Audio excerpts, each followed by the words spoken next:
Hello everyone, welcome back to the channel with another interesting TryHackMe Nax. In today's video, we are going to explore another type of stereography. And also I will be showcasing Metasploit framework. I'd like to use Metasploit framework to exploit one vulnerability of one application. Before we go ahead, if you don't mind, please subscribe to my channel and give this video a thumbs up. It really helps the channel grow. So now let's head over to Nagios VM to start. So the first is to discover open ports in the target machine. To save time of this video, I've already completed a map scanning in advance, so now we can get out its result. So as you can see over here, I took the options like scene scan, the version scan, default script scan, followed by the ON option to output the result into this file. Then we can retrieve scanning results whenever, just as what I'm doing now. Although the IP address has been changed since I respawned the target. From the Nmap scanning, we can tell the target machine has 1, 2, 3, 4, 5 open ports in total. So now let's take a look at these open ports one by one. The first open port, 22. The surface is SSH or secure shell surface. And also we can get its version information, open SSH, including its version number. Though this version is pretty outdated, I don't think we can find any workable exploit. Also at this point, we don't have its credentials yet. Let's move on. The second open port, 25. The surface is SMTP or simple mail transfer protocol. And also we can get its version information, post, fix.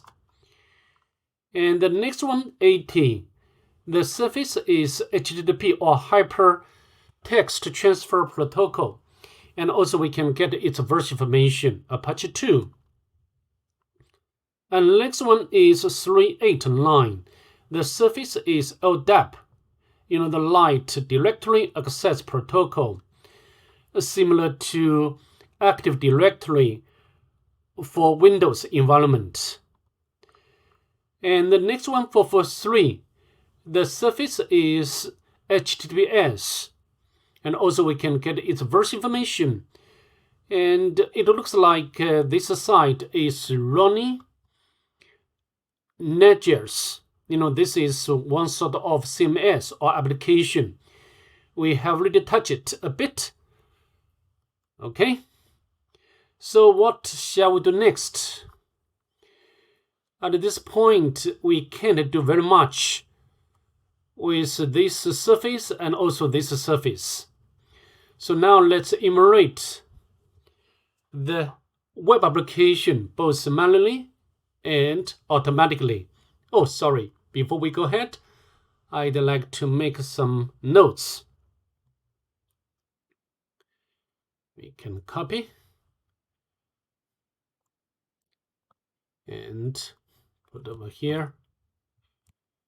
So I'd like to remove verbose information for now. I just want to keep the critical or important part of output. Okay. So let me indent all these lines. All right. So now we are going to start enumeration. Let me fire up the browser to perform manual enumeration first. We can put the IP address of the target into address bar of the browser. Let me copy and put over here. And so we are greeted with this picture. Let me make bigger. So welcome to elements. Looks like we are given 1, 2, 3, 4, 5, 6, 7, 8, 9. 8, 9 elements. And 777. You know, the figure itself is very, you know, it looks like like some sort of a periodic table, right? And now we can check its source code. So nothing we can find, and we can find this hidden directory. Let me copy. Great. So now we can put in here. So now let me use Q command to perform more enumeration. We can copy into robots. Not found. Negative. And in the meantime, we can use browser to access HTTPS application. And we can accept the risk. But we are greeted with the same picture. So I think both ports are running the same application, I believe. So afterwards, we can pay attention to the HTTP. All right. So next, I'd like to launch GoBuster to perform directory enumeration. GoBuster directory enumeration. W option. Word list, GoBuster directory extension option.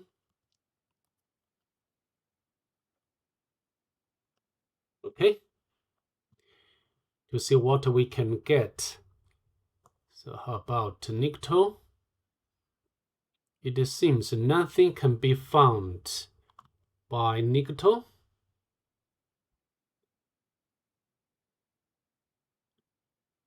So how about, so maybe I'd like to pause the recording. See you afterwards. All right, I'm back. I don't think we can find anything else in terms of valuable directories or files or pages. So I'm not impatient now. So I'd like to interrupt GoBuster. So I think our answer or our direction should lie in the periodic table, or similar picture similar to periodic table. And here we are given some elements. Actually, each element has its corresponding number. And I've already, you can go to, periodic table and get, number of each element, like this one, AG. So AG would be around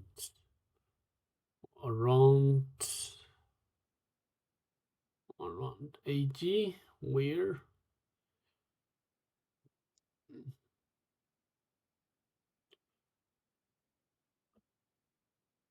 So where?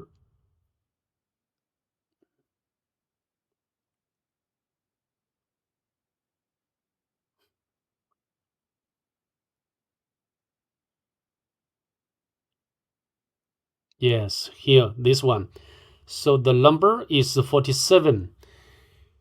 And we can get all numbers corresponding to this elements.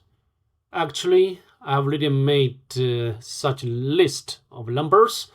So it looks like there are ASCII code we can copy and go to the mini website to decode. For example, I can put over here, and then we can get this one. It looks like this is a page or file we can copy. This is a hidden directory or not a directory file. So now I like to download this file. Let me use wget and copy the name of the file. Okay, it's down now, and its extension a bit weird, not a normal characters. Anyway, we can check its type, PNG image data. So next we can analyze this picture, try to find a hidden message, for example, like exif2 and pi3t. So we can get many type of metadata. This is PNG, and deflate, and artist or creator is Piet. Actually, I think this is the first time we face this stuff. If you use Google to make some research, you will know that this is one type of stackography. This is, yes, Piet is a stack-based esoteric programming language. Okay, so next we try to find hidden message. So how to do?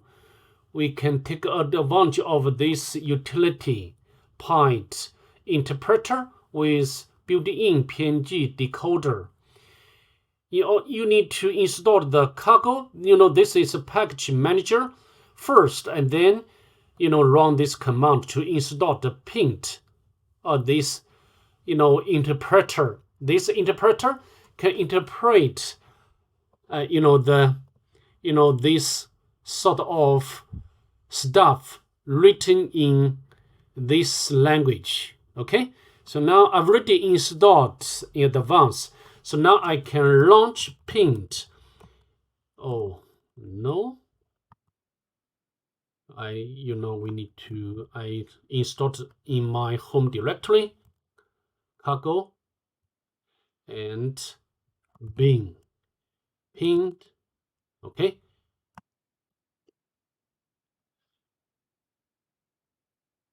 Must end with PNG. We can copy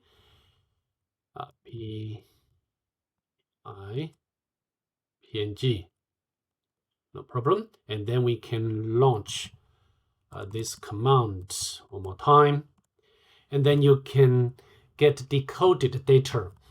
And you can see, the data is repeated many times. Actually, we can copy until here. We can copy, and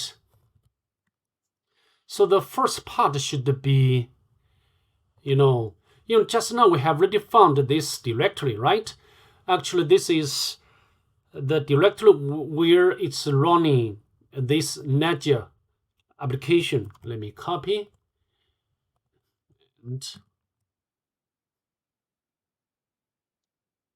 and then we can use these credentials to log in. And percent, the symbol is separator.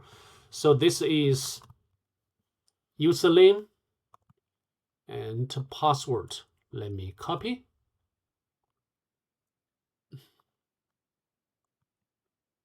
And log in.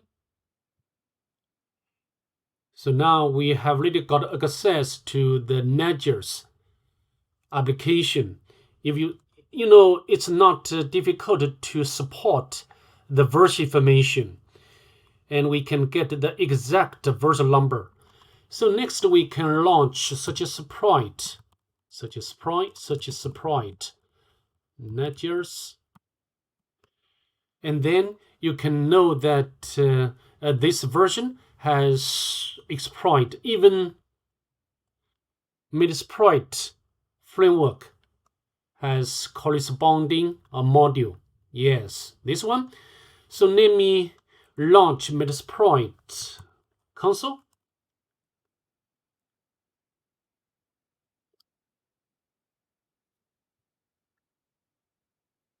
And then we can search. We just put a keyword to search, and then we can use which one?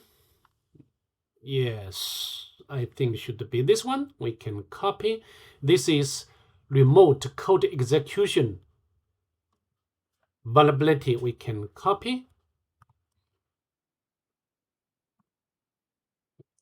And then you can leave the payload to default one. Okay, so we can show options, and then we can set localhost as our Linux. We can copy and set a local port number to whatever you want. Okay, like 555, and set remote host as our target. We can copy. And then we can set what? Maybe we can show options again. So the server host, we do not need to change. Username and the target UI, we do not need to change it. And how about the yeah, we need to set the password. And we can copy it from the book. We can copy. And then we can run it. So start it, reverse TCP handler, and executing plugin, successfully uploaded plugin, and waiting up to 300 seconds for the plugin to request the final payload, and setting stage, and the Metasploit session opened. Fantastic. And deleting malicious plugin. Great. And then we can run shell, and we can run ID. Even we have really got a shell of a root user. We are super user. And I'd like to Python import pty module.